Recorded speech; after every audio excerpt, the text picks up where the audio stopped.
gentlemen, welcome to America's Auto Enthusiast Program. This is Auto World. And now, here's your host, Bob Long. I want to thank you very much for being here, for joining me for another hour of Auto World. In this hour, we're going to bring forth one of our regular contributors.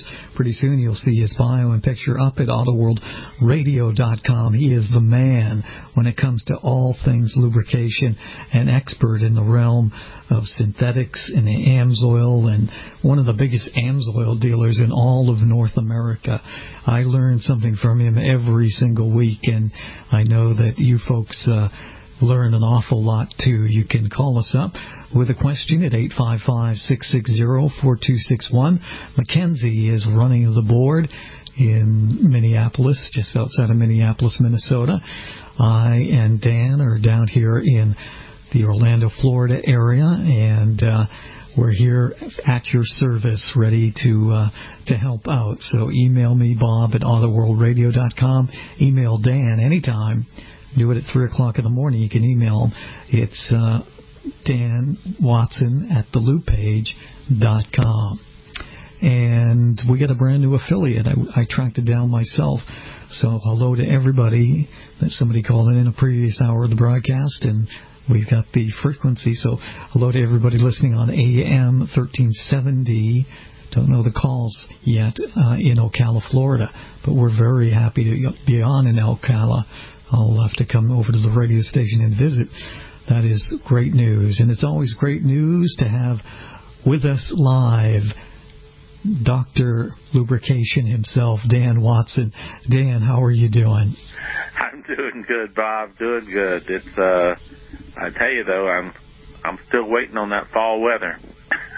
Yeah, no, it's too warm today. Got back up too high. Well, today is a very special day. My dad was a World War II veteran, so I've been schooled in everything you ever needed to know about World War II.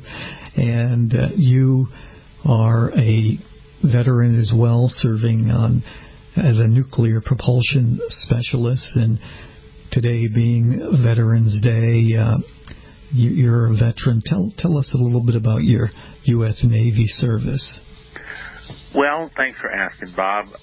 Let me just start out by saying that, I come from a family of veterans. My father was you talk about World War II, he was in the U.S. Marines, and he was at Okinawa and Iwo Jima. Wow. And he passed away when I was just a kid, about 4 years old. Then my stepdad, who was a great guy, he was a U.S. Navy veteran from the Korean War. And on my father's side, my Uncle Bill, or as we called him, Uncle Billy, was in the 8th Air Force and flew bombers into Germany in World War II. And my older brother, Sam, then he's retired from the Army, 101st Airborne. Never could understand jumping out of a perfectly good plane, but that's what he did. And my brother Clyde wasn't the military veteran, but he's a police veteran, so first responder type police. So Absolutely. Quite a group. And then I served in the U.S. Navy for 23 years, and in the submarine service primarily overall. And I think it was John Kennedy, when he was a senator, hadn't made it to president yet, was asked what he thought he could say about he'd done in his life that had been useful or a contribution to society. And I'll paraphrase him, but he said, in general, I can say that I served in the United States Navy.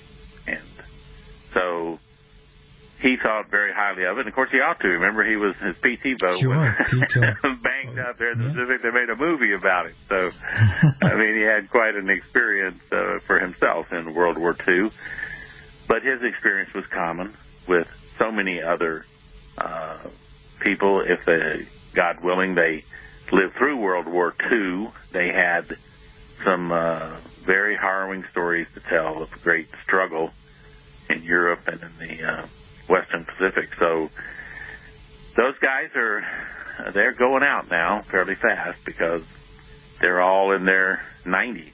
And, the next group is the Korean War veterans, and they're dwindling away pretty quick also.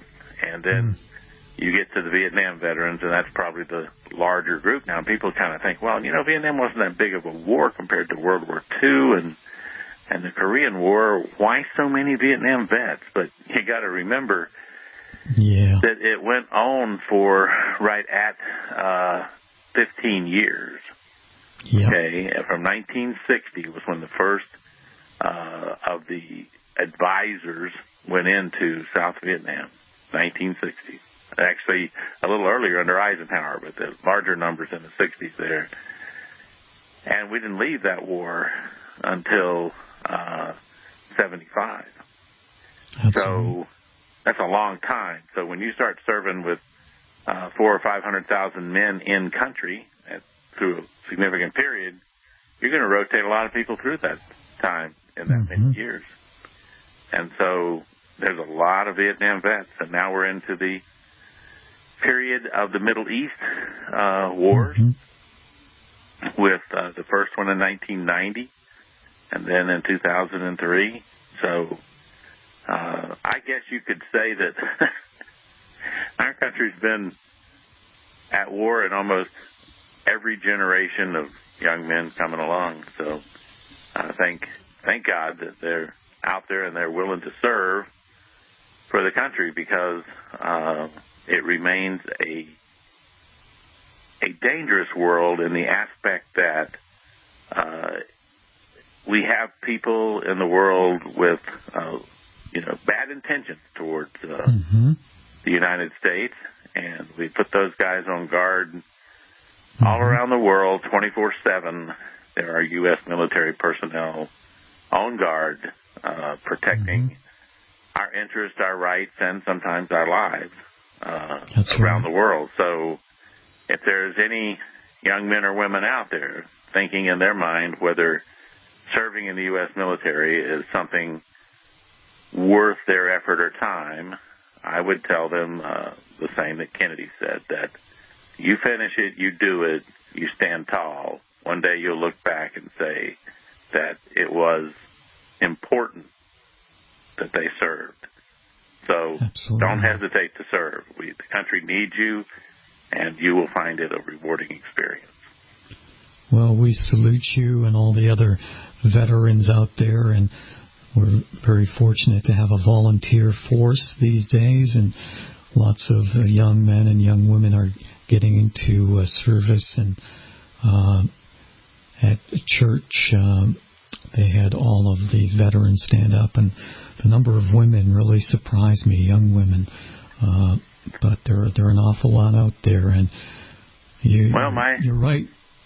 My daughter is my oldest daughter is a Navy veteran, almost 10 years in the Navy. Came out as she decided to leave the Navy. She'd been promoted up to the rank of lieutenant commander, and then she decided to leave because the country is so stressed militarily. She served out of her nearly 10 years, about 7 years of it, she was overseas in the Middle East. So we can't push our military personnel to that kind of a pace.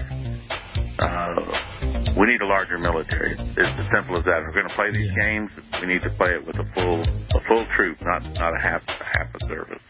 So true, and it is so true about folks out there with bad intentions towards the U.S. I think a lot of people are very naive about what's out there and the dangers we face. We'll take a pit stop and then more with Dan Watson.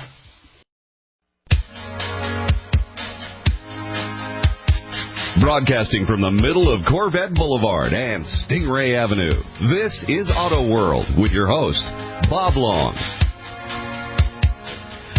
Welcome back, everybody. Thank you very much for joining us. We're going to have lots of fun in the remainder of this hour as we have our regular contributor with us live. It's Dan Watson from thelubepage.com. And Dan, why don't we get right to it? We've got Marty in New York asking a question. I heard you talk about microns when discussing filters a while back. How big is a micron? That's a good question. Well, it is a good question, and I could just say it's very, very tiny, Marty, but that wouldn't give anybody any size of it. I could say it's 10 to the minus 6 microns. Still nobody would know what I'm talking about. Who cares about that? What size is it? Well, here's the best way to give a relative size of a micron. A normal, average-size human hair is 40 microns in diameter.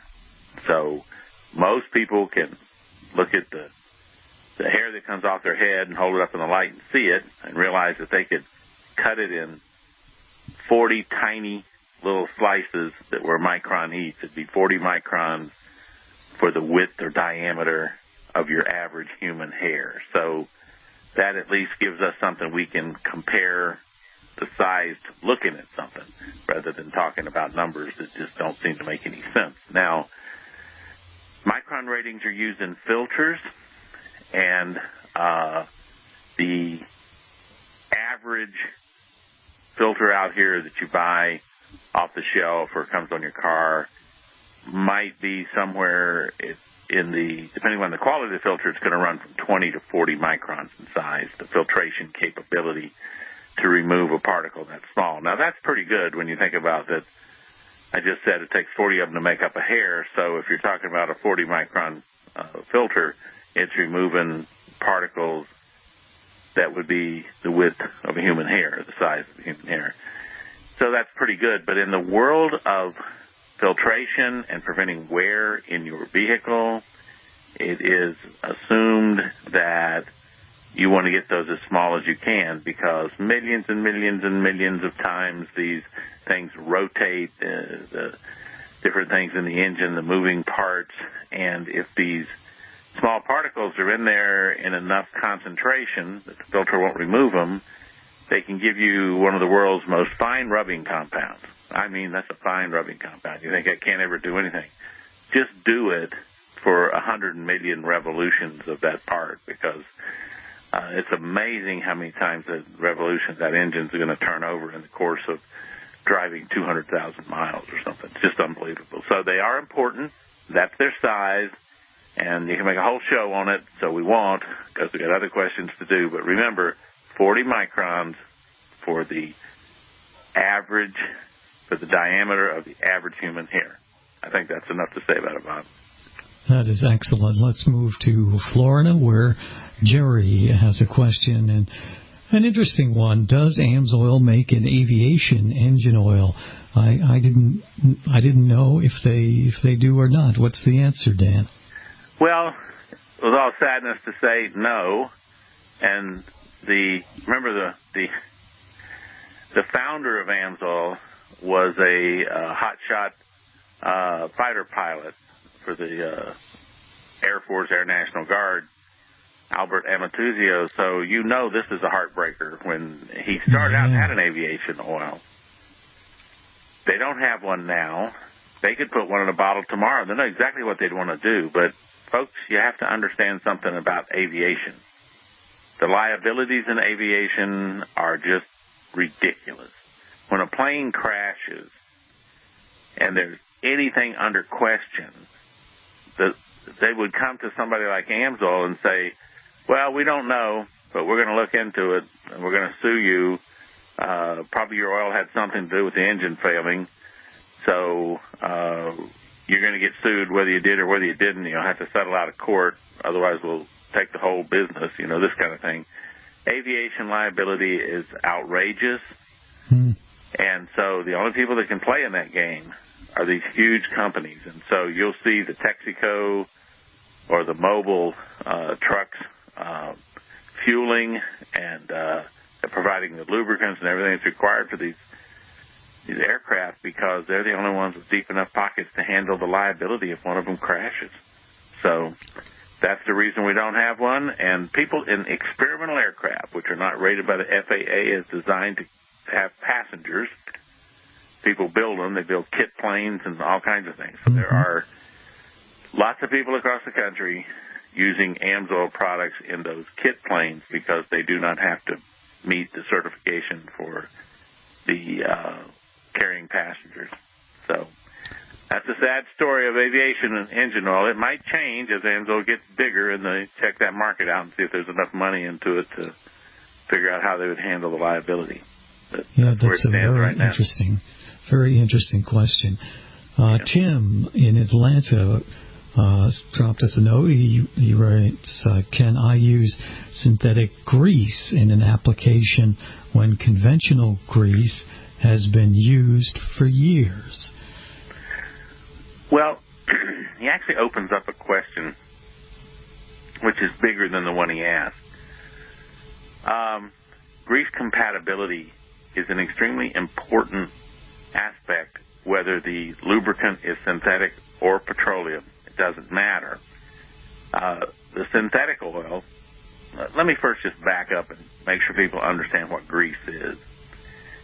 If you had a sponge and you filled it with oil and it wasn't dripping out of the sponge, but when you pressed the sponge against a metal surface, oil came out of the end of the sponge, that's actually what grease does. Grease is like a sponge holding oil and just letting that oil out gradually against a moving surface.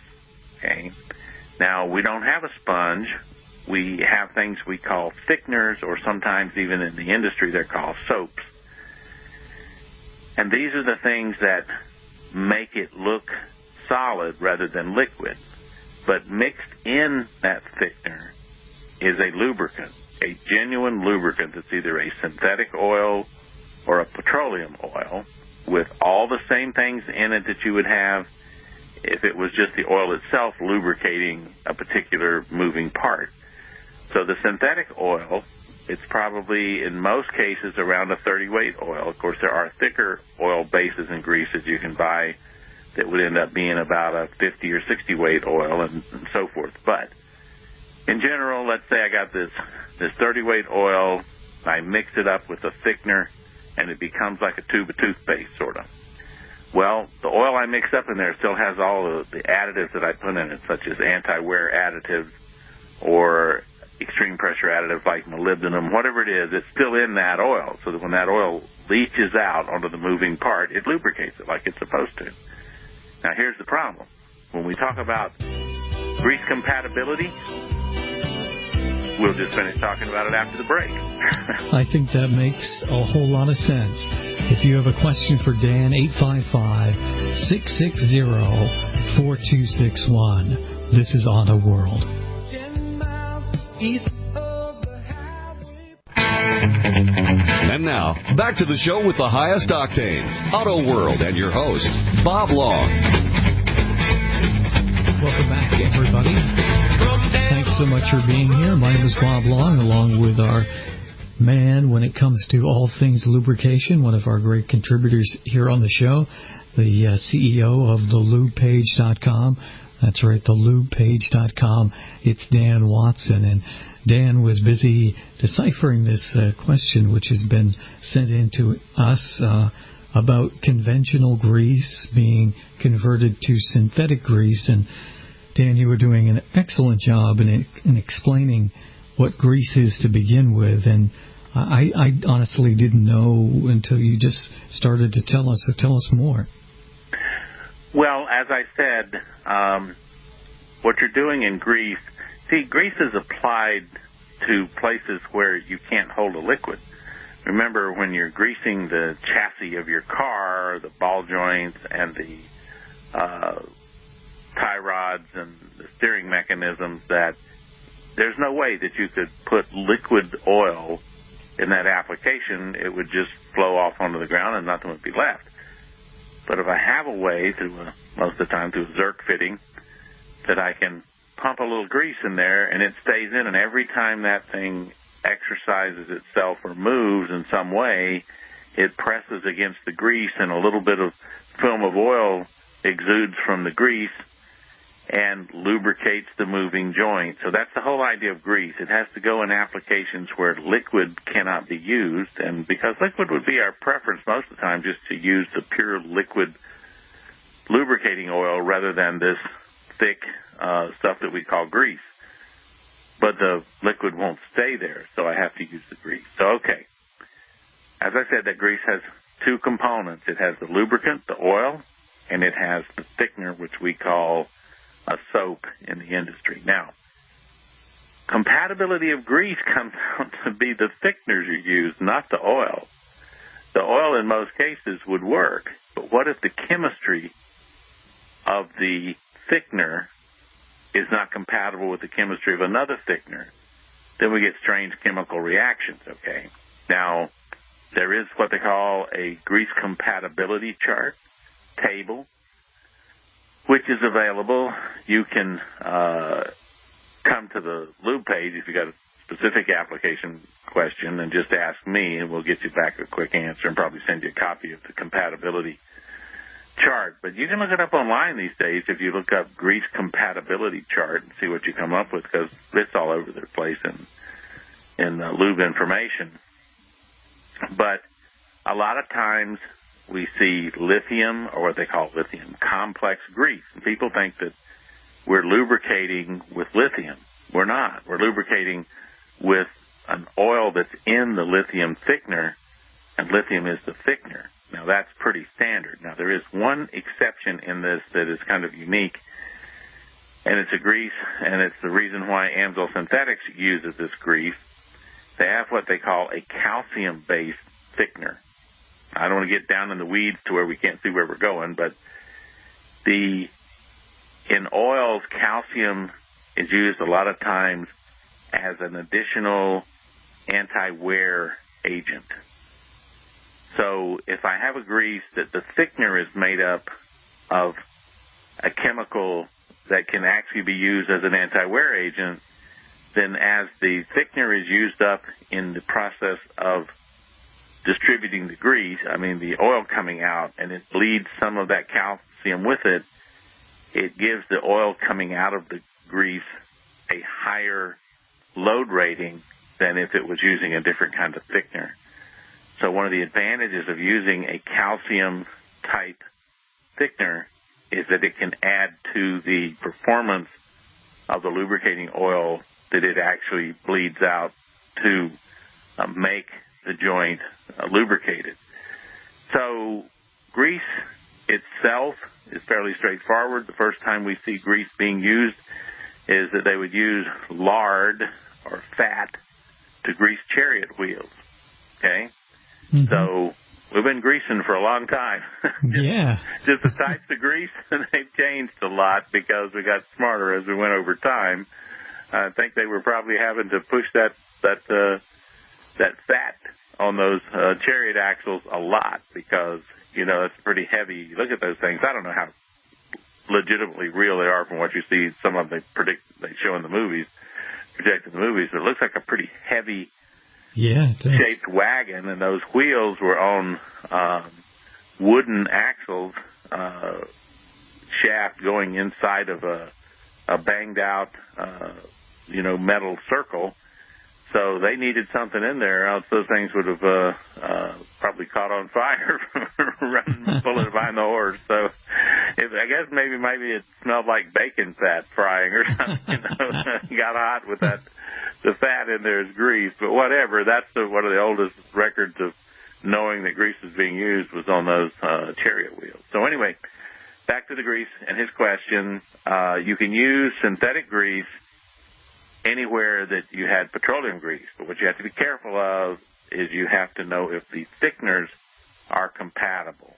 And that's very important. The wrong thickeners, for example, if you were to use a polyurea thickener with almost any other type of thickener like lithium or calcium, what would happen is it'll liquefy the thickener, and most of your grease will probably ooze out of the joint, and before you know it, there'll be no grease left in it, no lubrication, and something's gonna seize up because there's no lubrication because you tried to mix two fully incompatible greases. So you got to be careful.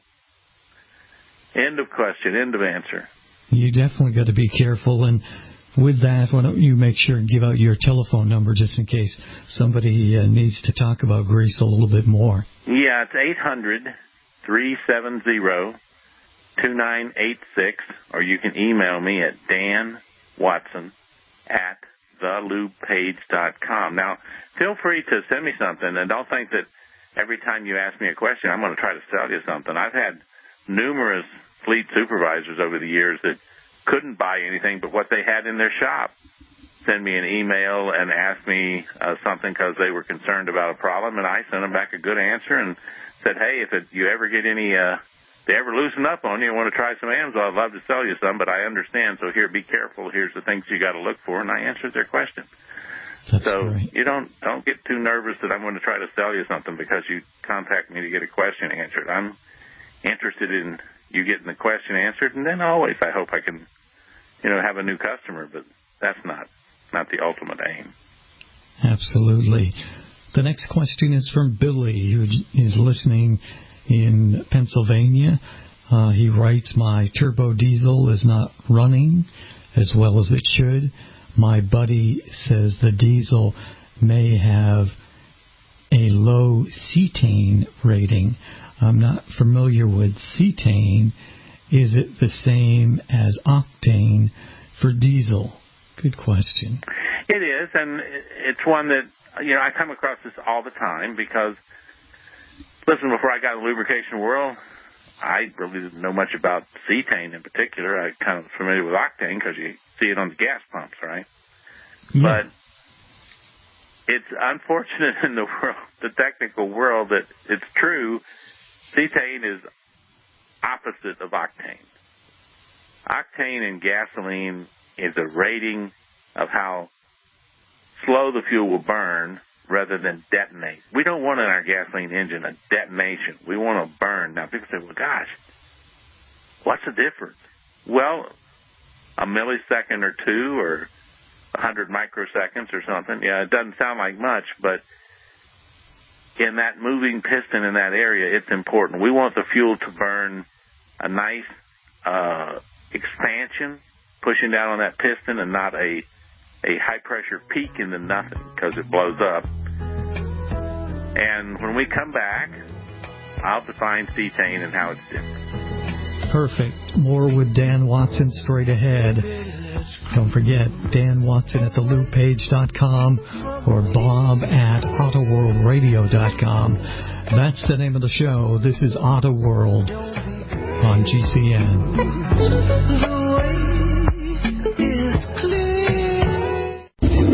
Hey, it's Billy F. Gibbons from ZZ Top, and you're listening right here to Auto World.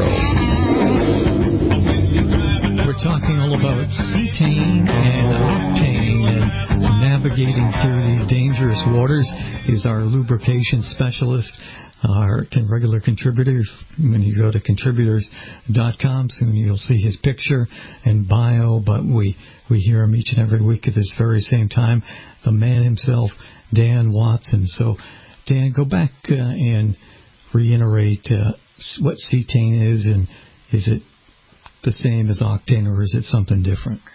Well, as I was saying, with gasoline, and folks remember in a gasoline engine, we use a spark plug that ignites the gasoline, so we ignite it when we want to ignite it, and then we want to make sure that it burns at a rate, not as a detonation or explosion. That's the octane. So the higher the octane rating, the slower the fuel burns. So imagine in a racing application, they got 100 octane, okay, instead of 87 octane like you're running in your car.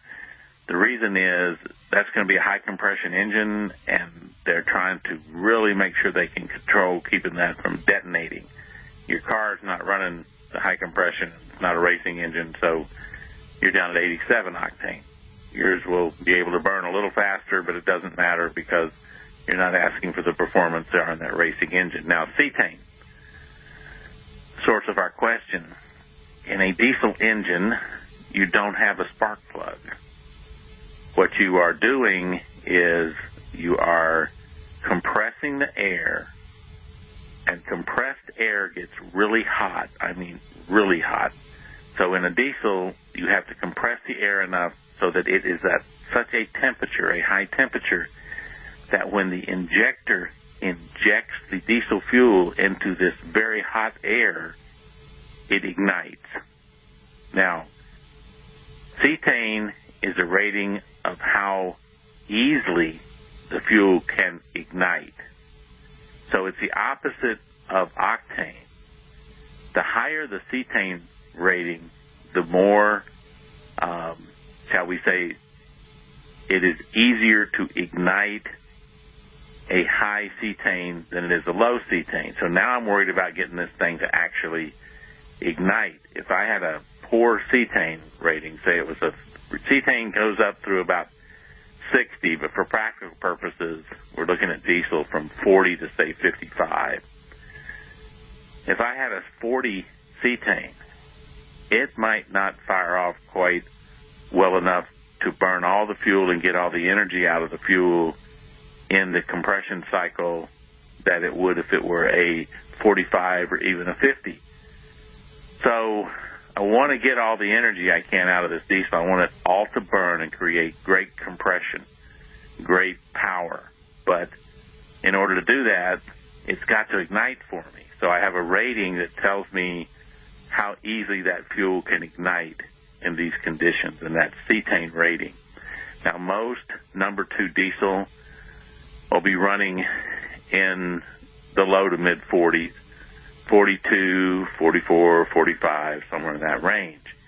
Now, I can get a higher cetane usually by additive if I want to, and if, like this diesel engine, the question is, it says it's not running well. Well, it might be cetane would help. You could have some poor fuel.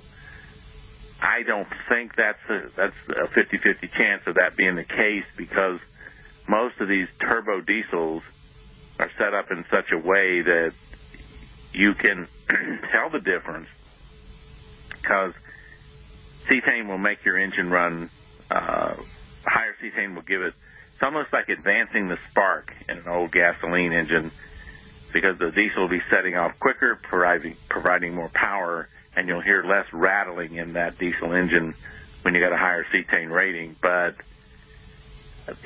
you can in Florida, Bob, down here, we can get some pretty poor diesel in the winter months because they decide that the trucks and stuff are going to run okay down here. They wouldn't run too well on it in the northern climates. It's just not very good diesel. So we can run into some sort of diesel dumping in the southern latitudes. And in the winter, sometimes if you've got a diesel, you'll just wonder what happened, why it's not running well. It's probably because you got some low cetane rated diesel, okay? But in general, to make sure the question's answered for Billy, try some cetane to raise it. But more times than not, poor running diesel engine is due to dirty injectors. That's much more common than poor cetane.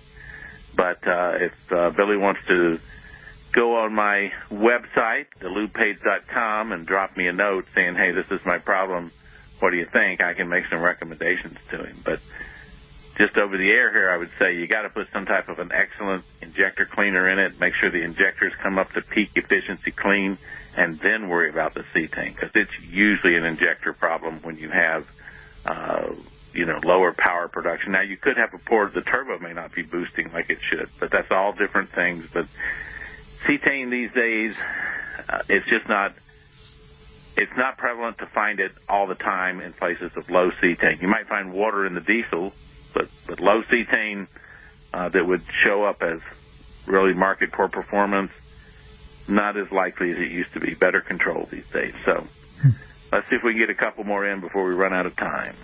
Great idea. Ben in Texas. I have a ranch and several different diesel tractors and trucks. Is the new Max diesel oil sufficient for my equipment, or should I use an older rating like CJ4 for better protection? Well, his question is good because this is common. Most of the older diesel equipment, the whole mix of it, they had much higher zinc and phosphorus ratings in those oils than in the newest one.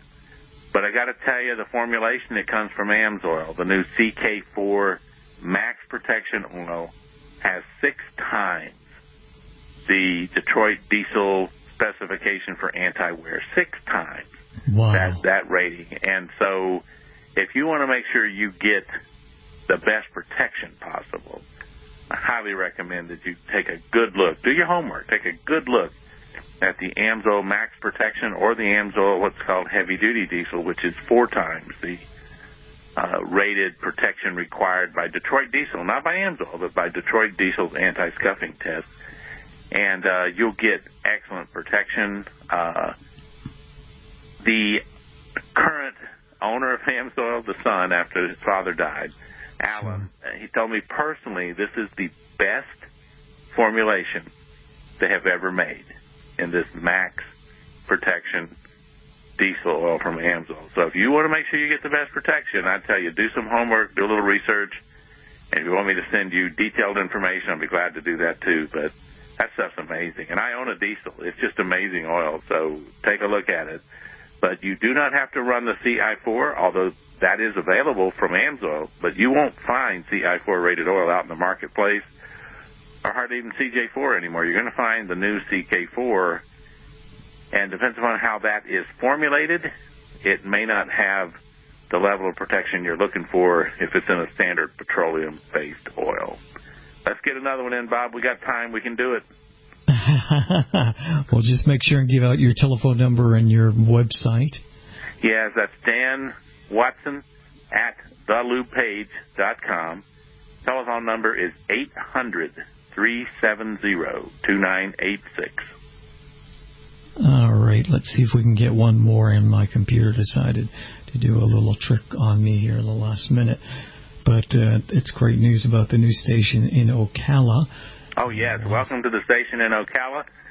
I'm not far from you, and I do have some places in Marion County around Ocala that you can buy some Amsoil. So, hey. Oh, that's fantastic. All right. I'm having trouble on this end. Why don't you get one from your end? Okay. I think I got one here that it came in from Alex in California, and I love this question. It says, I fly large model airplanes with small 2-stroke engines.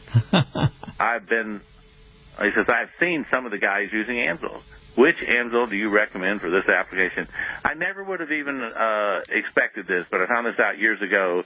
Big bunches. I had a whole club. These guys buy Amsoil's 100-to-1 2-stroke oil, and they use it in these. They'll mix up a little gallon can of it, and of course, these model airplanes don't have big tanks, so they'll pour in their little half a cup of oil, and that's what they run in these things. And those little engines are screaming in those model airplanes. It is quite a club. You'd have to see these guys in action, Bob. They got some airport that's like a municipal airport or somewhere that's not big, all real busy. And they are flying these things, and those planes, you would think that you were watching dogfights from World War II. They got those things loopity-loop and everything else, and those little engines just screaming. Oh, that's another place fantastic. you find Amsoil preferred. Wonderful. Dan, thank you so much for all of your great talents and for all the wonderful information.